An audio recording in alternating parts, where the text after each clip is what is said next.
Acast powers the world's best podcasts. Here's a show that we recommend. I'm Jessie Cruikshank, and I've always been told I have a face for podcasting. So I launched a podcast. It's called Phone a Friend because each week I'll break down the biggest stories in pop culture. But when I have questions, I get to phone a friend. I'll phone a royal watcher to find out why Prince Harry is acting like a real housewife. I'll phone a tween to please explain Euphoria. And maybe I'll even phone a Backstreet Boy to find out if I still have a chance. I don't? Okay. New episodes drop every Thursday wherever you get your podcasts. Acast helps creators launch, grow, and monetize their podcasts everywhere. Acast.com. Hi, it's Dave here. This is my wife, Kathy. Hello. This is the Cinemile, the podcast where we walk home from the movies, and today we're walking to a movie. It's called Doctor Strange in the multiverse. I've butchered it. I think it's about a multiverse, and It's a mad multiverse. It's just full of madness. Okay. This is the latest Marvel Cinematic Universe movie. It's a franchise that keeps Kathy gripped and enthralled.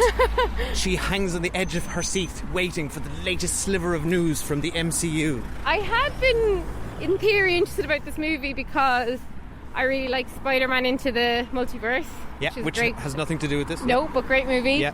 I really liked the Loki TV series, which I felt was that somewhat kind of leading into is this. laying up the groundwork for this. As was, I felt, maybe WandaVision. So I really like those two series. She's in this movie. Great, because I really like WandaVision. On the poster. And I have to say, I actually haven't even seen a poster for this movie, never mind a trailer. And then... You did see a trailer. We watched it at the end of Spider-Man No Way Home. We sat through the whole end credits. And they showed us a trailer to this. Okay. And you said, what the fuck? Did I? Yeah. In a good or bad way? In a bad way, because they made you... they made you sit through a trailer, the end credits, to watch a trailer. Okay, that was you, in fairness, that's not their fault. Anyway, and then I did really enjoy the last Spider-Man movie, so kind of theoretically I'm primed for this movie. It's an age-old dance where Kathy's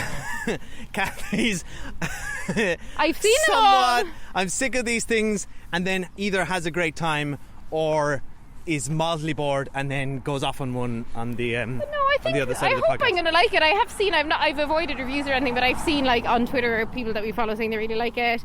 I just tend to not like the first one of these movies. I didn't particularly like, and I'm not a massive fan of how Benedict Cumberbatch plays the role. You can go back and listen to our thoughts a long time ago. And I'm actually talking to you, Kathy, because you probably don't remember, and I don't remember either. I just remember I didn't mind the movie, but I never thought it was one of the good ones. It was a bit it was okay, and I'm with you. I mean, I know, well, it's famously, more, I feel like it only got a second movie because of all those other things I just mentioned. That movie in itself didn't deserve a sequel. And he's made appearances as a character in the Avengers movies. But his plot was the weakest plot in the last Spider-Man movie. Of No Way Home, for sure. And he was the worst character in it. Yeah, he's the most frustrating, and I agree with you. I mean, Kathy is not a Cumberbatcher, or whatever they call it, whatever the fans call themselves. You really seem to take again him. I don't take again him at all. I just think he's into many things. Yeah, he's overexposed. Yeah. But I'm never. I'm not a. It's his portrayal of this character. For some reason, his American accent disturbs and annoys me. And he's kind of always felt like he was Tony Stark light. You know, they've just given him the same sort of snarky, arrogant thing. Benedict Cumberbatch is a brilliant actor. I don't think he is. It's to just his credit. I don't think they wrote the character right nor cast it right. Yeah, I think he's miscast. But anyway, do you know what I'm excited about? Because director Sam Raimi, is back. Of Evil Dead fame, of Spider-Man 1, 2 and 3 fame. So that for me is quite exciting. I think he's a very interesting director who's got his roots in sort of horror and slapstick comedy. So I'd be interested to see what he brings to the table. Besides that, I'm not actually very excited or interested in this, I'll be honest. I'm just kind of showing up. Yeah, but you just watched all 6 episodes of Moon Knight. Yeah. So you were not an authority on interest levels in these things. But you watch it regardless. That's actually, you've just laid the groundwork for my big point, which is I'm kind of on the edge of just rage quitting this whole Marvel thing, because it's getting a bit much. Right before, it was kind of nice where we were getting 1-2 movies a year, right? And there was some room for anticipation, right? And they were building up to the Avengers. But it was just now we're getting 3 to 4 movies a year, plus 6 plus TV series a year, with 6 episodes each. And I'm just like, at the end of Moon Knight, which was totally fine and kind of interesting, I was just like, oh, okay, but it's not like, you just go to a Saturday night and you come away for 2 hours, which has happened a lot with these MCU movies, and you're like, yeah, that was okay, it wasn't the best, but these Marvel movies are all kind of fine, even when they're bad. That was a 6-hour investment, and if you compare that to WandaVision, dissatisfied. WandaVision was great, but WandaVision was a masterpiece, and they came in so hot with these things. And you know what? We need to stop because we're coming up to the cinema. We've done all the reviews of the TV shows over on our Patreon, but WandaVision came in so hot, and it was so good. And I think it's a shame it's not her movie. One. I wish we were about to go and see Wanda's movie with him as a Kathy, as I said, she's on the poster, so she's getting some screen time. I look forward to that. Here we are at the cinema. Anyway, oh my God, I've just remembered, no spoilers for WandaVision, but there's a really very cool character in WandaVision that I wonder who has her own song if she's in this movie. Aha! I don't know. I can't comment. That would be cool. That would be awesome. Right. Okay. Here we are. We will see you on the other side of Doctor Strange in and or the Multiverse of Madness. Bye. Bye.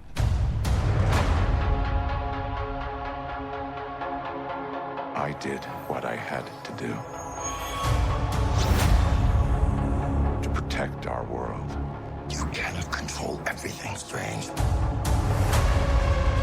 You opened the doorway between universes, and we don't know who or what will walk through it.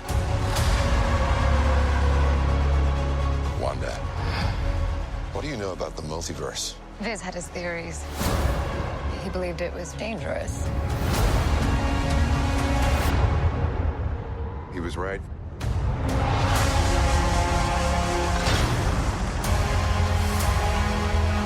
I'm sorry, Stephen. Your desecration of reality will not go unpunished.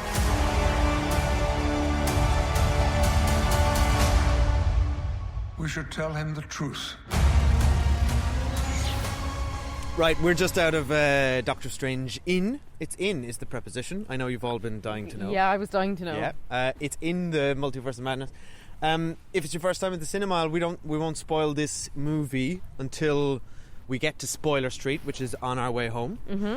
And at Spoiler Street, fair warning, we'll also spoil Loki and WandaVision, right? But for now, yeah, there's no spoiling nothing here. I think WandaVision, maybe not Loki, but I would argue this movie spoils WandaVision. So we will, spoiler warning coming up. Yeah, but we're not spoiling this movie, therefore we can't spoil a movie that's referenced within this movie. We won't spoil. There will be no spoilers for anything right now. We're just going to tell you what we thought of Doctor Strange 2.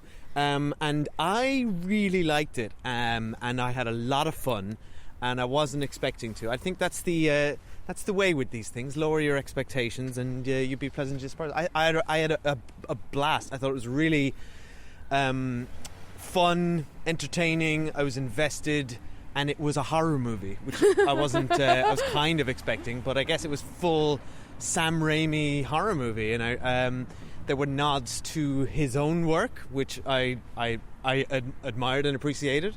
A lot of them, which we can talk about in Spoiler Street, and just nods to just other sort of horror vibes, and it's very much a horror genre piece, and it was cool. It was really interesting. There's a lot of interesting stuff for the MCU here. A lot of interesting surprises. And I had a lot of fun. And Wanda is the best part about it. But Elizabeth Olsen, again, smashing it out of the park.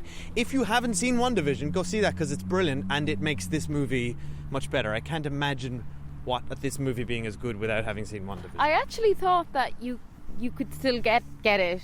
Her motivation's very clear without having seen WandaVision, albeit I recommend WandaVision. You'll be more invested. It's a brilliant show, like totally unrelated to this movie. It's just a brilliant show.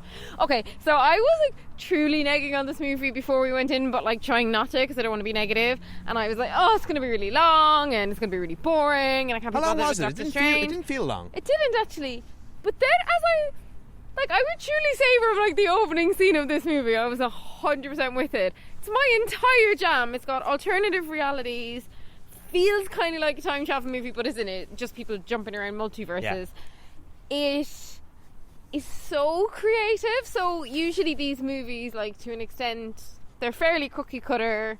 They could all be directed by the same person, you know. Occasionally you've got something jumping out like a James Gunn in a Guardians of the Galaxy where you're like, oh, that's really creative, or like Thor.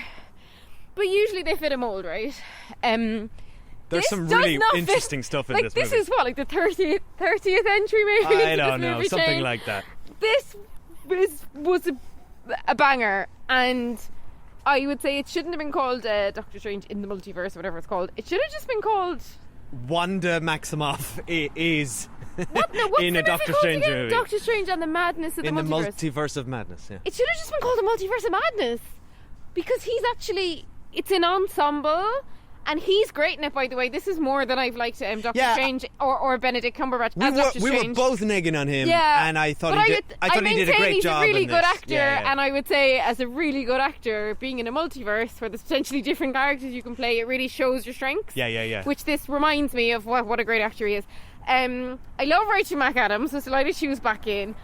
Wanda steals the show, of course. Elizabeth Olsen is. But it's just the movie smashing it in this. The movie just like. Usually these movies is like there's a very clear plot, you know where you're going, bang bang bang bang bang, I'm getting to the end of this movie and I can pretty much see where it's going, and that's fine. This movie was like one scene to the next, I had no idea where it was going, I think that's why I'm so I found it so engaging. It felt like the multiverse expanding in front of you, like anything could happen. And I'm so glad I never saw a trailer. Like I obviously know Sam Raimi's made The Walking... You did see a trailer. We watched it Okay, I'm together. so glad I don't remember the trailer. I know that Sam Raimi obviously made... Evil Dead, right? Drag Me to Hell. Do you remember that? That was fun. I never saw that. I have seen Evil Dead, but a very long time ago. And like, I still didn't... I wasn't expecting this to be horror. And like the horror elements of this were right up my street, because there's loads of horror elements I like, but like I don't like when it gets too scary.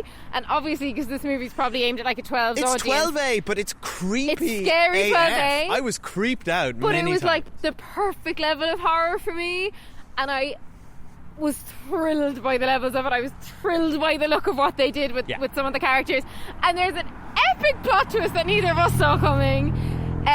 Which I cannot wait to talk about. Street. And I kind of feel like we should just go to Spoiler Street, because there's just like, I'm just petrified of spoiling things here, because we're going to have to spoil like a myriad of Marvel things.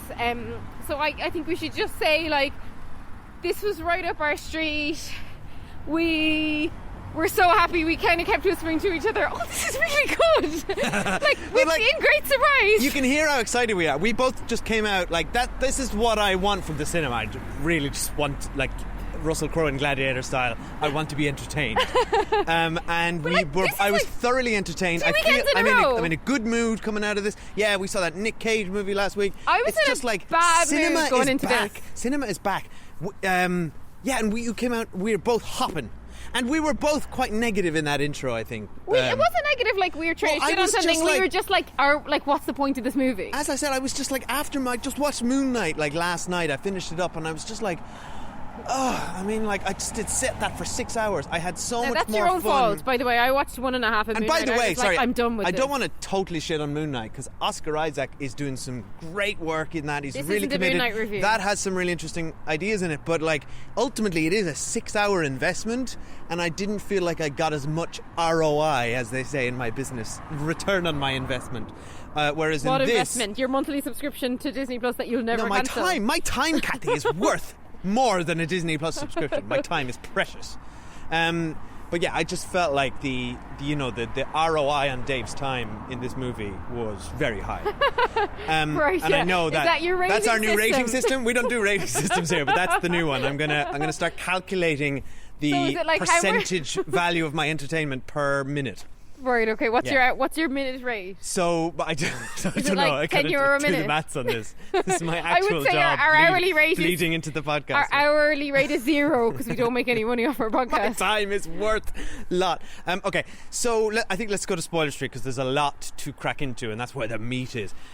So if you are listening to this, you haven't seen this movie, here's a good question. Would our listeners who are not into all the Marvel stuff, would they enjoy this, I would say yes. I think it's got a lot to offer. I think they do. I don't think so, because I No? think this. I think you were just so immersed in the Marvel universe that you forget like so much of this movie, while being really creative and fresh, and like to some extent there's a very kind of central theme to the villains' actions that are like very, very relatable. There's way too much Marvel references in this movie. Here's a question. If you haven't watched them, you'd be like, what the fuck's going on? Here's a question. Your sister Elizabeth is a good counterpoint. Hasn't seen any of these movies. So what, are we going to make her go and see it? Watched WandaVision and really enjoyed it. Yeah, but WandaVision was a TV series that was standalone. This is very much a continuation of it, though, right? And I would recommend. You mean if you've just she seen? would watch it. But then you're saying they have to have seen WandaVision.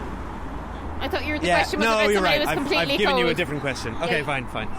Yeah. Okay, so spoilers now. Should we wait till people are out of earshot? Because there's people coming up. People in real life, like, Yeah, people in real life. Do you think it's fair? Like, is it okay to just verbally spoil a don't movie think they're, as you're passing? I would say a group of teenagers are paying no attention to They us, passed. other than Okay. we look like complete I'm freaks. very considerate We about forget. my spoilers. We've been doing the podcast for so long that sometimes we realise people are staring at us. We're like, oh wait, we are the two weirdos who walk Walking around. down the street with a microphone, Anyway, shouting okay. spoilers at each Spoilers other. for the infinite madness of this universe. Spoilers for WandaVision. Spoilers for Loki. Okay, will I get cracking? I don't think do we need to spoil Loki? Oh, you want I to want to talk spoil about Loki. that. I have Okay. questions that I'm slightly confused Yeah. of based off the end of Loki. Okay. Yeah, okay, good. So Let's go. We've just turned on to Spoiler Street. Can I sorry, before we get into you've got so many notes, look at you. It's because I had to write them down because I was like, what did I just watch? Can I throw out for me what was the most interesting little bit in this movie, but I thought was amazing? The music note battle? Same. Right? That's when How I good said was I that? need to write notes. Because this is Ironically, they were fighting with notes. so creative. I loved that. I I've thought it was never really seen cool. anything like I've that. never seen anything like that, and I loved how the score bled into it, and it was like there were notes of Mozart was in there. There was operatic stuff coming. The Phantom of the Opera, I think, was the evil guy fought him back with Phantom of the Opera. That I don't know. Yeah, well, some music aficionado tell us in the comments. Or reply to us on Twitter what or whatever. comments? Are they I don't gonna know. write it? The comments in the bio tweet us. But I thought that was really entertaining because one of my criticisms of the Doctor Strange sorcerer thing is that they've gotten all this magic at their disposal, and what it often, and even in this movie sometimes, boils down to is create a shield in your left hand, or shoot magic bolts, or create a sword or a whip. And ultimately, I find that very unimaginative. And even Wanda is often just shooting bolts at people, and I'm like, you be more creative. And this movie does have really interesting expressions of that, but then it does also rely sometimes on just punch. This movie felt more like I agree with you. I absolutely love that scene.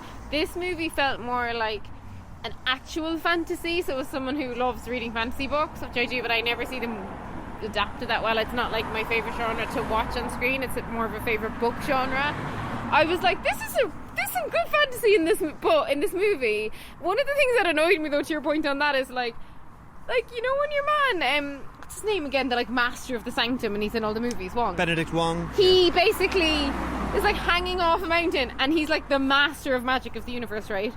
And he basically has to let go of the mountain he's hanging off to make that magic shield circle out of his hand, and then he quickly has to grab onto the mountain again. I'm like, could you not just make the magic? Why does your hand have to be spinning around in a Just circle? make the magic.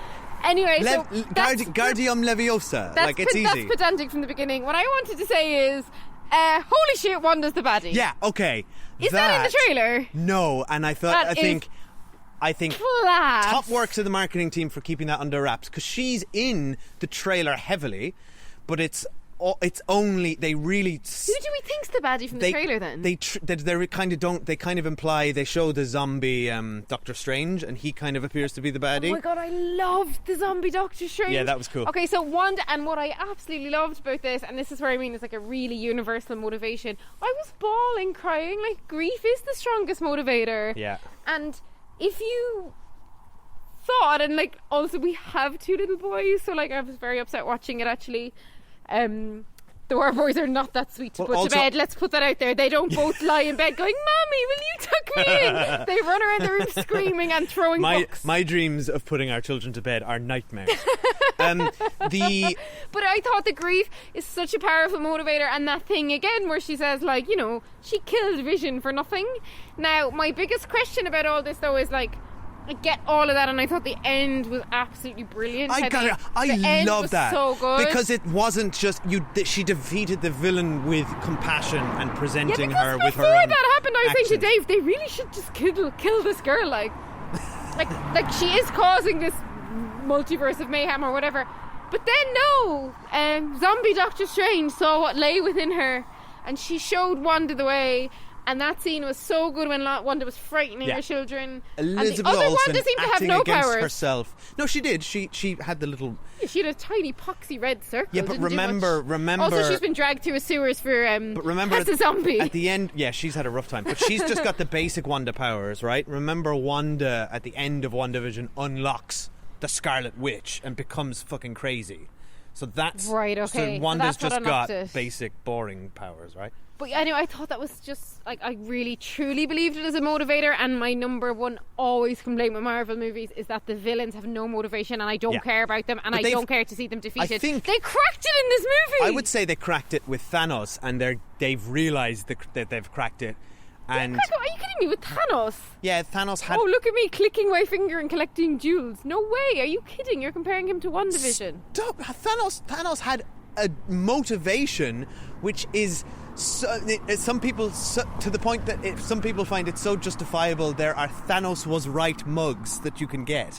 Like, he's got a point of view and a perspective, and he's, from his perspective, is trying to save the universe. That's interesting. That's my point. It's not just. But she's a mother, a grieving mother trying to recapture her lost children. I'm not trying to directly compare these two villains. I'm saying that your Marvel cracked interesting villains to me with Thanos. I think she is incredibly compelling and interesting. This is 100 times more than that, though, because she's a character we followed for like at least 10 movies. No, I'm agreeing with you. And she had her own TV show. I'm agreeing with you. I thought she was a knockout villain, now, and I wasn't expecting it, and it was amazing. What they can't start doing is now, though, being like making all of them the villains, because it works so well in this movie. Yeah, but Elizabeth Olsen. Next movie, the villain is Elizabeth Olsen leans into it, and she's terrifying in this. She's amazing. Moment where she is like ripping through that facility, and she comes out of fire. She's chasing them through the sewers. She's legitimately scary, and she's got blood streaking down her face like Carrie. She looks like Carrie. Like, I felt like Sam Raimi was just like, let's put every horror reference I can think of into this movie. That scene in her house when she's like the normal Wanda in that universe, and she's possessing. Well, that's straight out of The Evil Dead. That camera looming over someone, and sort of he even uses some of the sound cues from his own movies, which I love. That he, as a filmmaker, not only has such a distinctive style and back catalogue, but that he's happy and confident enough to reference his own work. Well, I would say more so that blockbuster. Yeah, but more so that Disney are letting him do it is the bit that surprised me. Yeah, but that's where I'm impressed. That's kind of been Disney's. Actually, no. Disney's vibe to date has been give promising young filmmakers a start. Let them have a little bit of creativity, but really, this is the template. And we please both make watched Solo with friend of the pod Chris Hewitt. We saw what happened when filmmakers try to be creative. Do you know what I mean? Like, it's almost like.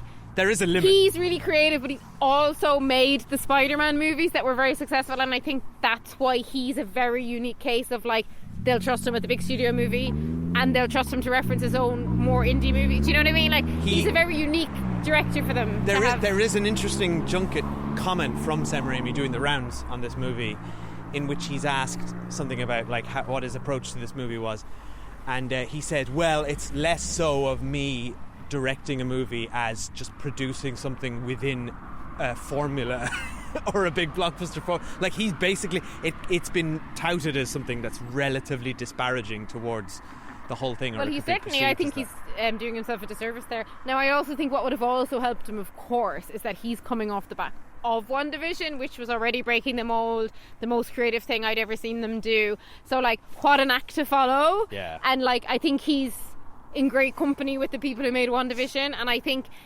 this is what I think they've been doing so well in Marvel between the TV and movie stuff, albeit, you know, some of the TV stuff's been a bit of a dud, as is some of the movie stuff. like that synergy, whatever you want to call it, with like Kevin Feige being across the whole thing. Whereas remember they used to have Marvel TV shows that had no connection to the movies, and it was just all very kind of completely scattershot. Here's an interesting but one. This feels really like fuck. They just went straight off the back of WandaVision and shot this. Well, here's an interesting pull, because there's a lot of. I mean, look, you know, we're not deep comic book nerds, so I mean, you go to the internet for all the stuff about. The Illuminati and who all those characters are. When Doctor Strange said, "Who are the Illuminati?" I'm like, mate. It was like, wait, have you not like been on the internet or heard of the alt-right conspiracy theories? To do with the internet. That was a bit weird. The Illuminati is old, like. Yeah, I know, right? Yeah, you wouldn't say who? You'd be like, oh, the Illuminati are real in this universe. But the you just mentioned the sort of, as you said, the lesser Marvel TV shows, of which were handled, you know, or outsourced. By Disney before they had Disney Plus, but one of them was Inhumans. Do you remember? We watched like one episode of it, and it was just we couldn't watch anymore. It was so bad. It had that woman with the red hair and. Oh, I remember how CG'd it was. But the guy with the shrieky voice in this, who I can't even remember his name, Forkhead. with the Forkhead. He's from that show, so that's they same are actor. Actually put. Yeah, same Ansel. No, not I forget his name, but he's the guy in Star Trek Discovery. Dave, of course they're It's doing a pull. it because they're Patrick pulling. Bloody Stewart showed up in Yeah, this movie. I know. Which I hate to. I'm you so excited. Are lucky that you avoided the trailer because his voice is in it, so everyone knew. Oh, you know, I'm so happy. Like when he I'm obsessed with Jean-Luc We got a lot Picard. of him in it. Like Professor X is the best thing about those movies. Jean-Luc Picard is my icon. The fact that he showed into this, and this is where I love the 20th Century Fox, like the fact that bled in. The one I didn't get was Jim from The Office. Has he been in a Fantastic Four movie? Or is he just, here's an alternate reality Fantastic Four? It's that. But actually, there's a fun sort of little fun fact with him, in that he was the second choice for Captain America after Chris Evans. It was between those two. I enjoyed as well that it was that, what's her name, Hayley... I enjoyed. I enjoyed that she was the Captain America from that What If animated series. Yes. And she was all big and muscly, like Captain she was in that. Britain or something. And then so I love all the bleeding in of the different universes there, and I also love that they got their all absolute ass kicked and actually died. Can I make that was quite fun. Can I make one other reference? And I won't spoil this show because we haven't warned it. But another Disney Plus show was What If, the animated version of all the multi. No, sorry, but sorry, the one. The one I was going to reference from that show was not the Captain Britain one, but there's a Doctor Strange episode which you didn't watch, which I actually would recommend. It was the best one, I thought, and kind of ties into a lot of this stuff with him and Christine. Do you feel like Captain Britain is like a Tory voting Brexiteer? That's her vibe. It's a bit odd. When you see the Union Jack on his shield, it doesn't feel good. But it didn't make sense because Captain America came out of propaganda. That he was used as a propaganda tool, and that's how he got his identity after he became a super soldier. But she didn't follow that same trajectory, so why did she clad herself in... Anyway, she's the face of UKIP. Never mind. Captain UKIP. Anyway, so all the Wanda stuff, all the alternate universe stuff. We're just so excited. Okay, what I really want to talk about, and my absolute favourite bit, was when we had Benedict Cumberbatch as Tom Cruise from Interview with the Vampire at the end of Interview with the Vampire. He was Lestrange. Oh, he did look like him. You mean the zombie? He not only looked like him, he acted like him. I promise you that was his inspiration. Yeah, there was vibe. And we rewatched Interview with the Vampire last year and for our Patreon. Absolutely loved it. Totally recommend everyone goes back and watch that. So loved that. And then, weird Moon Knight full circle, he was Ethan Hawke from Moon Knight. He did look at... There was Ethan Hawke vibes. Yeah. The other one was Ethan Hawke from Moon Knight. The kind of hot one with the long hair, the pre-corpse. Yeah, with the third eye. At the very beginning of the movie when... he had long hair, and I didn't cop that it was Multiverse, but yeah. I was like, oh my god, Doctor Strange's gotten so hot. Because he had a ponytail. Are you into ponytails now? No, but I just think that actually it's really interesting. Benedict Cumberbatch's such a good actor. Now, obviously, there's brilliant makeup and hair here as well, but like he felt different in all of them. It's like the way in Moon Knight, like one of the Oscar Isaacs is hot and the other one isn't. Yeah. And they actually look exactly the same. Well, that's because attractiveness is a lot down to confidence and personality, right? And, and ponytails. It's interesting if you have that a ponytail, you get a boon. The biggest goody Doctor Strange is the one in our universe, and that's why he's like the least hot. I really like, by the way, that whole his central the central idea of him being like a lot of the Doctor Stranges are weak or evil. Like the majority of Stranges are a threat to the multiverse, which I thought was an interesting proposition. They're kind of all creeps because they just all have a manic pixie dream girl that they're obsessed with, and in every universe she's dumped them. Which ties into that What If episode, which I actually do recommend. But what It's if got some cool her style inspiration was Ronald McDonald, and she had full red lips and hair for half the movie? Who are you talking about? Oh, yeah. Rachel What was that McAdams. about? Yeah. And also, how was her lipstick on, like, after going through the sewers, That's a bit being odd. flooded, And she still being had attacked? a pristine lab coat on. Can we talk about the character? It really annoyed me that her name was American. She wore an American flag denim jacket, but that aside... And that all her powers were stars, but I think that all that stuff is pulled from the I mean, comic it would book. be. I'm not familiar with the character. I'm not either, but I thought it was really sad. Like, I thought it was really sad that She lost her mom. she lost that scene where we saw her losing her mums because she was frightened of a bee. Yeah. And I'm disappointed that the end of the movie wasn't her finding them again. But I don't guess understand they're- why they didn't wrap I that up. guess they're building her up to be part of some teen Avengers vibe because the Miss Marvel show is coming out.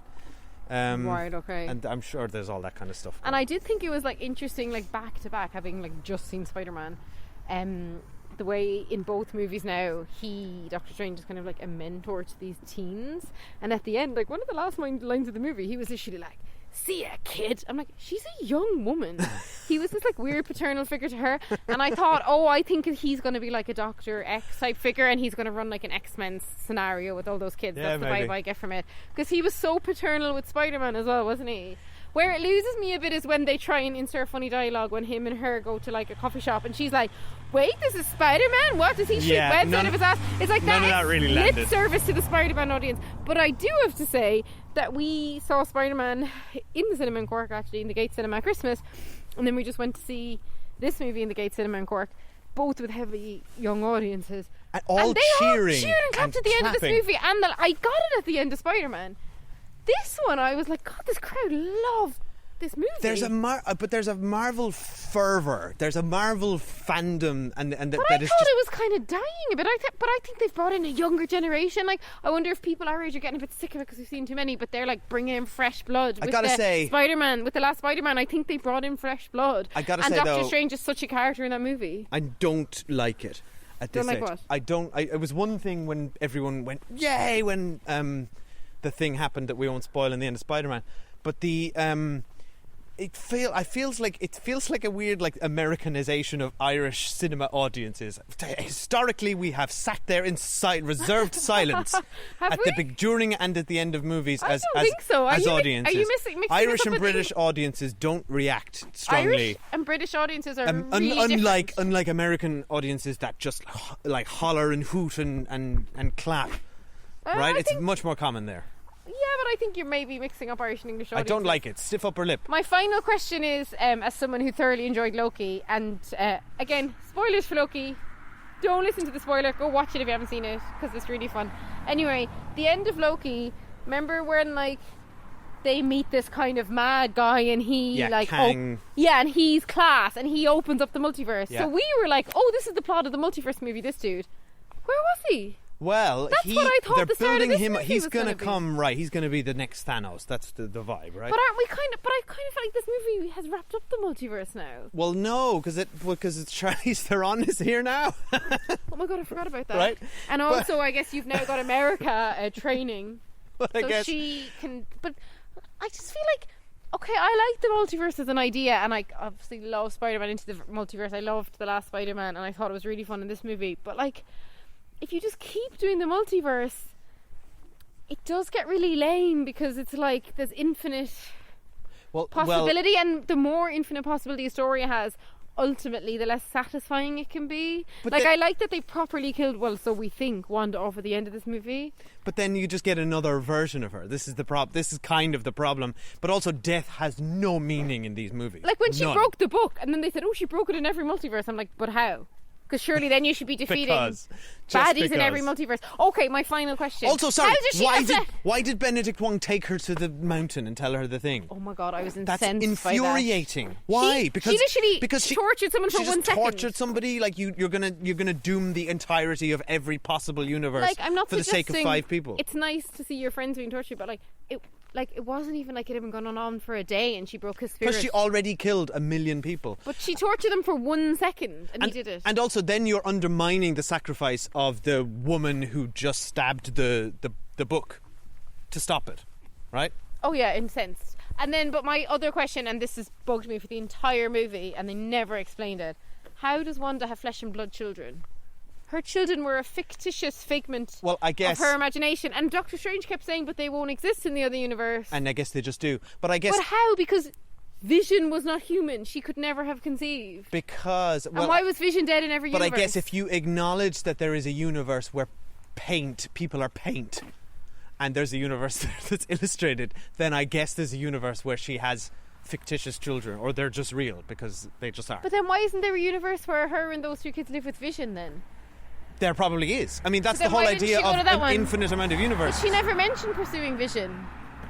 Kathy, It's because of the Mind Stone. Kathy, if you can dream it, it's real, because your dreams are actually alternate. That's something I kind of have a problem with. One, because, all right, Kang, whatever he was at the end of Loki, is basically like, if I remember that correctly, that was fun, but he was saying there is one timeline, there is one universe, and I and the agency we're working for are pruning all the other ones, right? We're just having one. Is that right? Or we're just stopping deviants? I can't remember. Yeah, or is it that there's loads of multiverses and we're not creating anymore? Or there's a set no. Anyway, there was a lot of exposition there. At the end. It's not that like that ended 30 years ago, and then these other ones have had a chance to crop up. The other thing I was curious about is like, why in every multiverse is Doctor Strange the same age, for example? Yeah, there seems to be a linear timeline in all the multiverses. But he can look like other people as well, because we've got there were 3 different versions of Spider-Man. Yeah, right? but in every version of this, he looks the same. There was one where Loki was a crocodile. That was really fun. So I guess, well, here's the thing: you will have some that look the same, and you'll have some that aren't. It's literally infinite possibilities. I guess this movie didn't explore it, and they're leaving it to the TV shows to explore, because like it's kind of too hard. And, I mean, there was paid Benedict Cumberbatch so much money. There was enough in this movie. I mean, he was doing Lestrange from the end of There was enough. Vampire. So yeah, I enjoyed all that, and I did enjoy the last bit where he suddenly had a third eye as well, and that's when the audience started clapping and screaming. I think they found that thrilling. Here's the other thing that frustrated me about this movie. They really. I mean, that was a pretty good ending. I gotta say, it was like he ended it on like a jump scare. Also, I kind of feel like he needs to move on from Rachel McAdams, and I hope Charlize Theron is that woman for him. Maybe. It felt like he felt like he put on a silk shirt and was on his way to a date, as you said, at the end of the movie before his third eye appeared. But the other thing that frustrated me in this movie was the Illuminati, right? So they're like, we are the most powerful people in this universe. Don't worry about Wanda. We'll take care of her. You're the real threat. Wanda arrives, kills all of them within an instant. Yeah, but isn't that because in their universe, their biggest threat that ever hit their existence was Doctor Strange, who was their equivalent of Wanda? So when then Doctor Strange comes and is like, no, I'm not the baddie, it's someone else. In fairness, you wouldn't believe him. But they just seem liar. Confident, and they seem to know everything about Wanda. And then they were like, don't worry about it, we got this. They only know about their Wanda, who was clearly a very nice mother who just stayed at home and didn't hurt anyone. They'd done Chiwetel Ejiofor dirty. They were just like, they gave him a big moment, brought him back, and then they just left him down a bit, right? But what I didn't understand is, first of all, I loved that he came back, but also, and he must have been thrilled when they were like, do you want to come back to this movie? He didn't get to do much. He was the post-credits sting at the end of Doctor Strange 1. Was he? Yeah.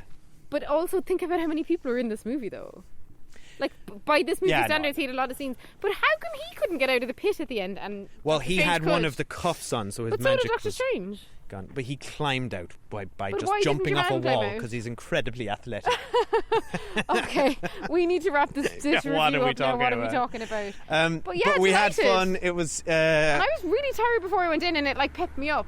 Which is hard for a movie to do when you're really tired. It was good crack. I mean, look, there was a whole bit where he was battling spirits from hell all of a sudden. Oh my God, that was so fun. And I was just like, this movie has everything. Yeah. He is like using magic to cast to possess the dead body of himself in another universe to then transport to a mountain, and then he has to battle fucking ghosts. I'm like, yes, I love it. That was so fun. I was in. And like Rachel McAdams there with like a blowtorch blowing up the spirits going, go back to hell. Go back to hell. Which felt like, I can't remember for sure. That's got to be a drag me to. I think Sam Raimi's having fun with his own movie. We didn't even talk about the Bruce Campbell cameo, and that's another thing that Sam Raimi does. He brings Bruce Campbell into all of his movies and then usually punishes him or tortures him in some way. I mean, that's what famously happened in Evil Dead, and it's I feel that's him referencing it again, because there's a whole Evil Dead 2 thing where Bruce Campbell is punching himself in the face when his hand gets possessed. And that's basically what happens. That's fine to reference that, right? But then you're actually undercutting Doctor Strange's character, because then Doctor Strange goes, "Oh, he's going to do that for 3 weeks." It's like, sorry, poor old pizza papa. But just because a woman didn't pay for the pizza. A woman stole from him. He made a disparaging comment to you, and now you have him physically beating himself up for 3 weeks. Thoughts and prayers for Pizza Papa. Yeah, but actually I had to say that pizza ball looked really nice. It did, didn't it? I was into it. Okay, we gotta go. Let us know your thoughts. So tweet us, write to us on theCinemile@gmail.com, or with the Cinemile on Twitter, Instagram or Facebook.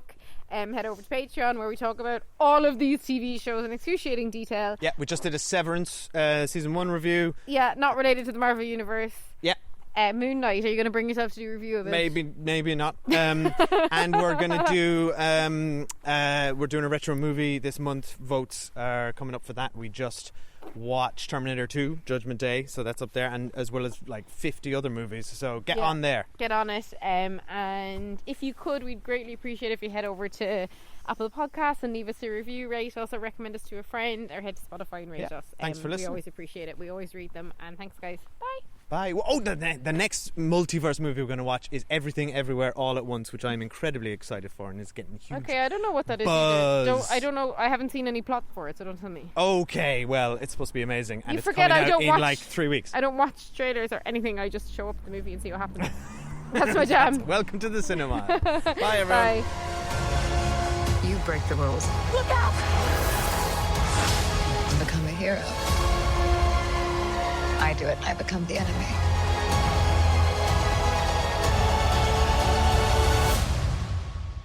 That doesn't seem fair.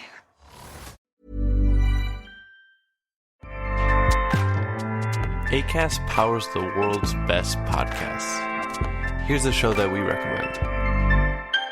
Hey, I'm Kim Holderness. And I'm Ben Holderness. We host the Holderness Family Podcast every Tuesday. You may know us from the silly videos that we make online. Or a book about marriage called Everybody Fights. Or as winners of season 33 of The Amazing Race. Still can't believe that happened. Yeah. Listen, we do a lot of stuff, but our podcast is our most favorite thing. Yeah, because every week we get to sit down face to face, talk to each other about marriage, family, mental health, or just anything that we want to know more about. Sometimes we have expert interviews, sometimes it's just us, but our goal is to bring some joy and laughter into your life every week. Our other goal is that maybe you will learn something as well. Right. So search the Holderness Family Podcast and check out our most recent episodes. We have one about staying organized with creators of the Home Edit. And one about being diagnosed with ADHD as an adult. We hope you'll join us. Acast helps creators launch, grow, and monetize their podcasts everywhere. Acast.com.